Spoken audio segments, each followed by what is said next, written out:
No life, no living. Decay, decline, and disintegration. What some of us fear when things seem to stop around us, when ambition and motivation is lost and despair overtakes us. We can't see the way forward, the way which leads to growth. All has stopped, and we wonder how long we will dwell in this uncomfortable land in which we find ourselves. Stagnant water. Nothing is moving, all is still.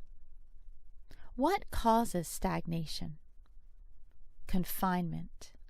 There is no place for the water to go, and the longer the water is trapped, the more it deteriorates. A foul odor arises, and what was once a healthy reservoir of water becomes a place of slime, mosquitoes, bacteria, and parasites. A dangerous place at times, where disease originates and then departs to run rampant. An environmental danger if left unchecked and given license to destroy. This seems to be our life at times.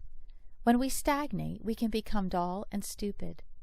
Stupid as in slow of mind, where there is a sluggishness to our thinking, or perhaps even a dispassionate attitude in the way we view our situation. There may be a strong desire to disengage and spend time alone. We don't want the water to flow. We want to sit in the muck.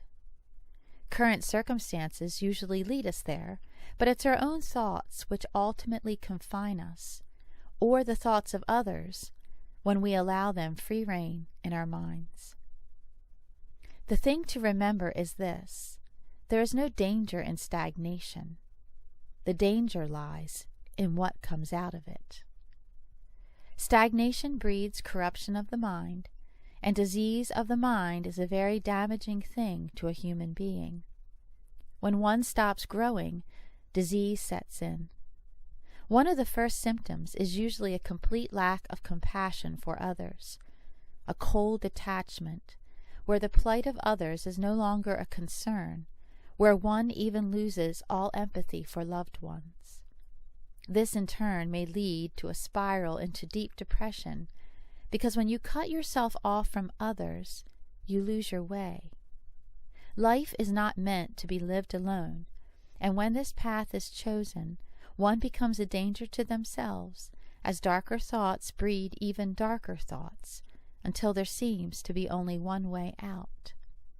Some choose this way, and for reasons most of us will never truly know. Stagnation, however, does not have to lead to such a tragic end. There is beauty in stagnation, if one has eyes to see it. As with most things in life, it all depends on perspective, doesn't it? There is growth and life in stagnation, beautiful life, in fact. In nature, flying creatures such as dragonflies feed on the mosquitoes, thereby controlling the spread of disease. The presence of the dragonfly is one of hope, knowing something is at work to protect us from impending evil. The dragonfly itself symbolizes change and self-awareness, the kind of change which leads to a deeper understanding of the meaning of life. And perhaps most beautiful of all, the lotus flower. Truly inspirational, a flower which has the exceptional ability to restore itself to life after a period of inactivity. How could something so breathtaking come from such offensiveness? Yet it does, thriving even in conditions which would destroy an ordinary flower. The flower arises from beneath the murky water, yielding to the call of the sun, and does not spread its luscious petals until it has freed itself of the muddy depths. But we must not forget that the lotus needs the muck to become beautiful. Like the lotus, we need to spend time in the muck so that we too can become beautiful. Like the dragonfly, we need to control the threat of disease so it doesn't overtake us. So come out of the stagnant pond with a deeper meaning to life. Live a life with peaks and valleys, time for growth and reflection.